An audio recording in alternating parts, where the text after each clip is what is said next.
više знае власт, колко ми што знаеме. Не е десило само тука. Власт ја знае, тој е болje од мене, болje од свет.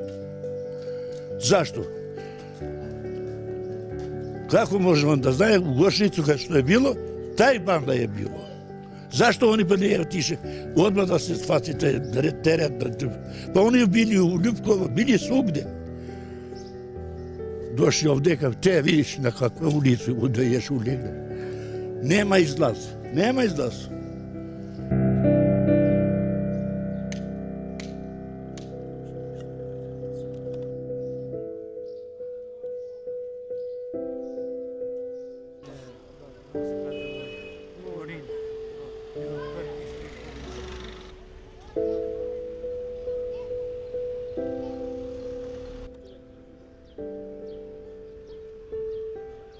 Како имам обичај, јас сум ишao у џамију, на тој време рано. Знаеш како идеме, ништо не имало овој пут.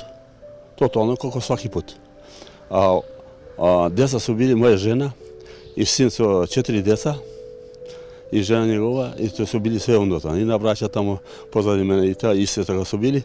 И на тој момент едва су изашли надоле од тој пукањето од тој, затоа што треба од наша куќа спустите у подрум, од подрум па бацили куте брата на подрум и едва се остали живи. Некој 12 до 14 сата су били туи на тој ватро, док су изгорили куќе и наша и на брата.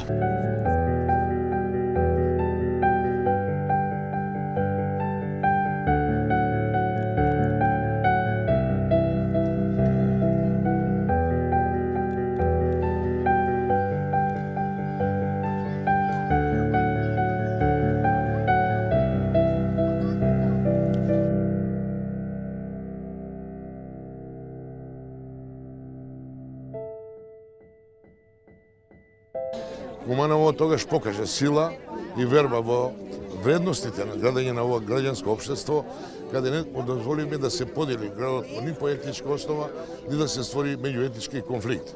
Тоа беше добар показател дека Македонија направи план да гради граѓанско општество. Сите тие провокации на меѓуетнички план не го добија Милето, не добија подлога во Куманово. Јас сум горд преди тоа што у тоа време моите сограѓани покажаа висока свест. Жал ми е за се што се случуваше во тој период.